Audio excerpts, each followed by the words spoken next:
What would you do if your own parents told your 7-year-old child that he wasn't family, that he didn't deserve to eat at their table? Well, I'm about to tell you exactly what I did, and it changed everything. Growing up, I always knew something was off about my family.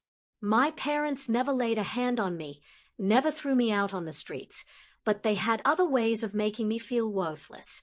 They wielded silence like a weapon and used favoritism to slowly choke the life out of me. For years, I told myself this was just how families worked, that maybe I was being too sensitive, too dramatic.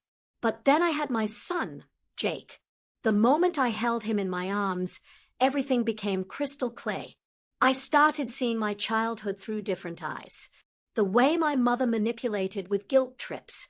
How my father treated love like currency that had to be earned through perfect behavior. I made myself a promise that day. My parents would never get near Jake until they proved they had become different people.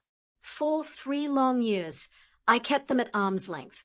Polite conversations during holidays.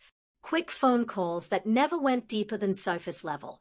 I was protecting my son from the emotional minefield I grew up in. Then life threw me a curveball that I never saw coming. It was a Tuesday when everything fell apart. Our apartment building's electrical system completely failed, and within hours, the place was condemned. Unsafe to live in. Just like that, Jake and I were homeless. The insurance would cover hotel stays, but the waiting list for emergency family housing stretched for months. 24 hours later, my phone rang. Mom's voice on the other end, sweeter than I'd heard it in years. "Bring Jake over here," she said, like she was offering the world's greatest gift. "We have plenty of space." My stomach twisted into knots. Something felt wrong, but I was desperate. It would only be for a week, maybe less. "Don't worry," she continued. "We'll take care of him like he's our own grandson." My father's voice rumbled in the background, barely audible. "Just till you sort things out." Jake was 7 years old. A quiet kid who loved adventure books, got startled by sudden noises, and could eat his weight in peanut butter sandwiches. I packed a week's worth of groceries, wrote down his allergies in bold letters, and kissed his forehead goodbye. That night, I couldn't sleep. Something deep in my gut kept screaming that I'd made a terrible mistake. By day 3, Jake's voice sounded different during our nightly phone calls. Smaller, deflated. "What did you have for dinner tonight, buddy?" I asked, trying to keep my tone light. Long pause. "Some crackers from earlier." My heart stopped. "That's it? What about lunch?" Another pause, longer this time. "Grandpa said lunch is for real family members. I'm just visiting."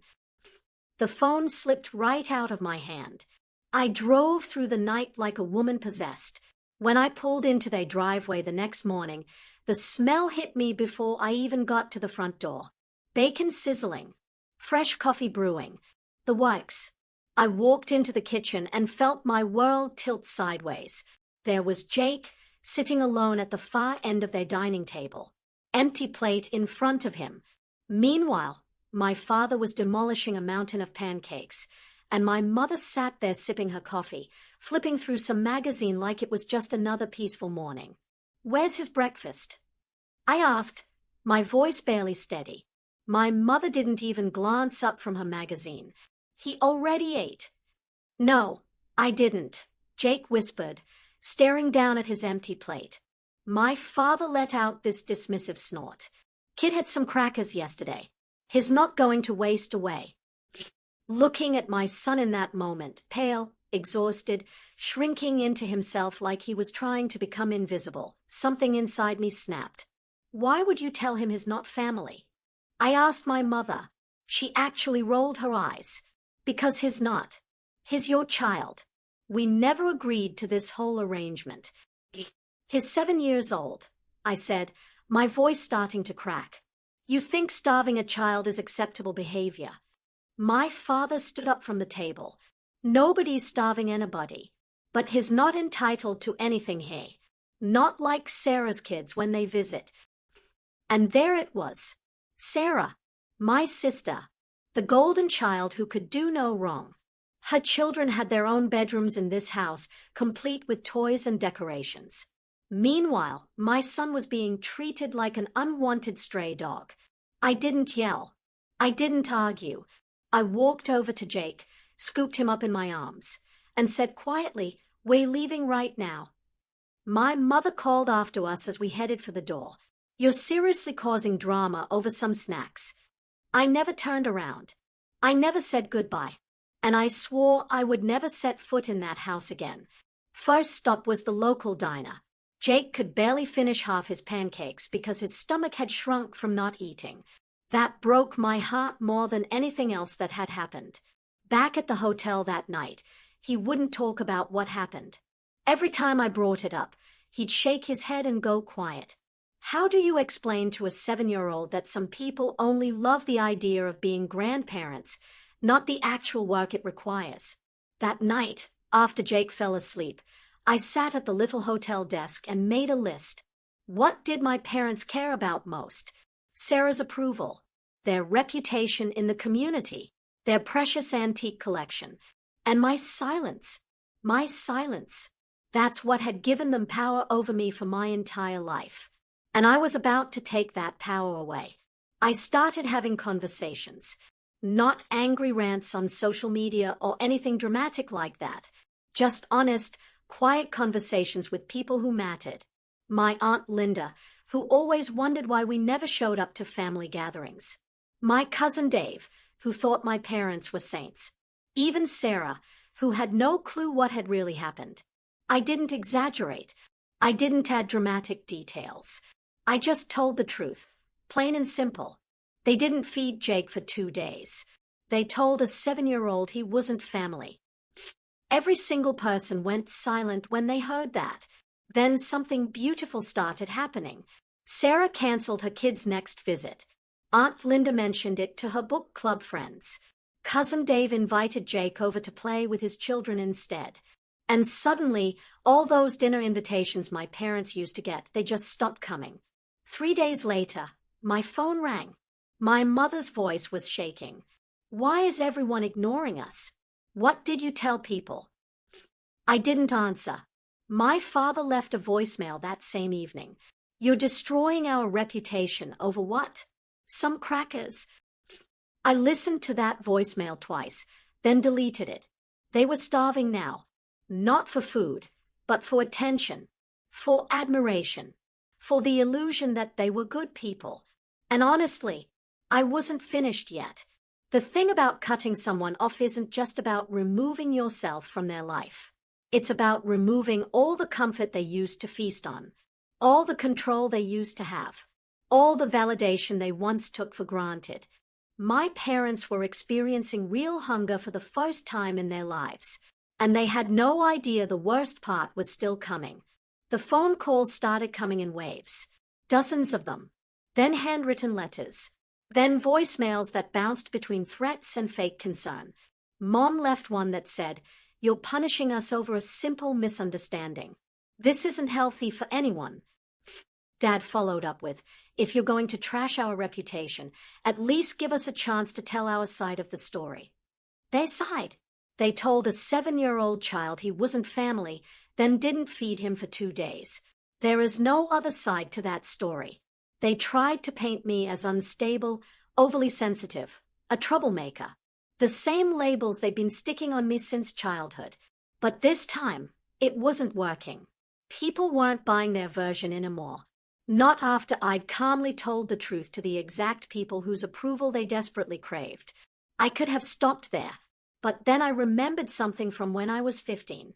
My mother made me skip my best friend's birthday party to help her polish her china collection before her book club came over. She looked me dead in the eye and said, "Image is everything. If we don't look perfect, we're nothing." So I decided to focus on that image. I waited until their annual neighborhood charity barbecue, the one they hosted every summer in their backyard to raise money for the local fire department. My father always played the role of community hero, flipping burgers and posing for photos like he was running for mayor. My mother would float around with pitchers of lemonade and endless compliments for everyone. I didn't show up to the event, but I did make sure someone special was there. Mrs. Dorothy Henderson, my old elementary school teacher. Sweet lady, very active on social media, never really liked my parents much. She once told me privately, "You're such a thoughtful child, even though your parents seem more interested in appearances than substance." I called her the week before the barbecue and told her everything. Not with anger or bitterness, just the facts. They didn't feed Jake for 2 days. Told him he wasn't family. Mrs. Henderson's voice broke. What kind of people would do that to a child? The kind who throw charity barbecues while starving kids in their own house. She showed up to the event wearing a t-shirt that read "Family feeds everyone." When my mother greeted her at the gate, she said loud enough for half the neighborhood to hear, "I almost brought my grandson today, but then I remembered children are only welcome here if they are blood relatives." Or does that not even matter in this house? Every conversation around them stopped. People turned to stare. My mother's face went bright red. My father tried to laugh it off like Mrs. Henderson was just being eccentric, but she wasn't alone.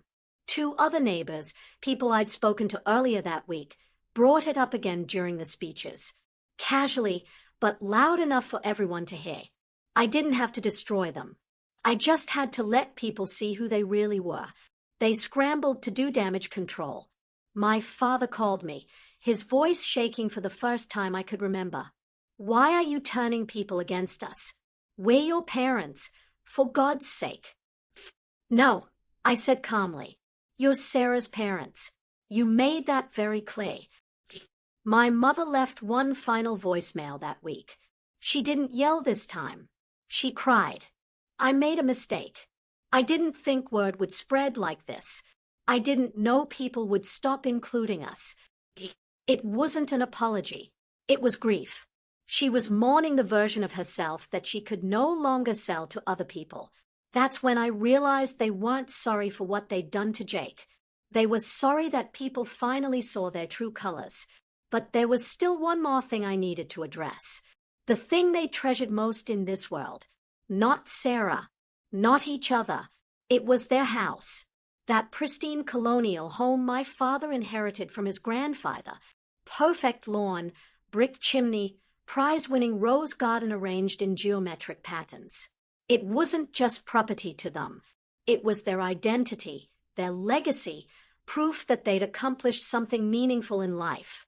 They used to say it all the time, "This house will stay in the family forever." Funny thing was, now there were no more birthday parties held there. No grandchildren playing in the backyard. No framed photos of Jake or me anywhere inside. Just silence, shame, and memories they wished they could erase. So I gave them one final gift. I sent them a package containing a box of family photographs. Pictures from my childhood with them cropped out completely. Jake's first day of school. Me and Jake at the zoo. All of them printed on expensive, glossy paper. On top was a handwritten letter. "This is your family now, in pictures only. Look at them as long as you want, because that's the closest you'll ever get again. You fed your pride more than you fed my child. You called him a visitor. Now you'll be strangers forever. This house will stay in the family." No, the family left the house, and now it's just an empty shell. I never received a reply, but a week later, Sarah called me. "I drove over to visit them yesterday," she said quietly. The house was completely dark. Curtains drawn, blinds shut tight. They barely speak to each other anymore. Dad just shuffles around in his bathrobe all day. Mom keeps trying to invite people over, but nobody wants to come. "Good," I said. "Now they are living exactly like Jake did for those 2 days." Sarah tried to defend them half-heartedly, like she didn't believe her own words. They were raised differently. It was a different generation. "So was I replied.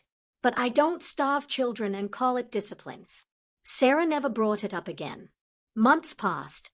Jake started smiling again. Really smiling, not just going through the motions. He began asking questions like, "Do squirrels get cold in winter, and why do some grandparents forget to make snacks?" One afternoon, out of nowhere, he asked, Can we drive by their house? I looked at him carefully. Why would you want to do that? I just want to see it once more. So we did. We parked across the street and sat in the car. The yard was overgrown with weeds. The porch light flickered on and off. A single curtain moved in an upstairs window, but nobody came outside. Does anyone actually live there? Jake asked. Not really, I said. We sat there in comfortable silence for a few minutes. Then Jake leaned his head against my shoulder. I'm not hungry anymore, Mom, he whispered. I kissed the top of his head and felt something finally settle in my chest. I know, sweetheart. Neither am I. Sometimes the most powerful revenge isn't about getting even. It's about protecting the people you love and letting the truth speak for itself. My parents chose their pride over their grandson's basic needs. They chose their image over their family. And now they are living with those choices every single day. As for Jake and me, we're building our own family traditions now. One's based on love, not conditions. One's where everyone gets fed, everyone belongs, and everyone matters. If this story resonated with you, hit that like button and subscribe for more real life stories that matter. And tell me in the comments, what would you have done in my situation? I read every single comment, and I'd love to hear your thoughts. Until next time, remember, family isn't just about blood.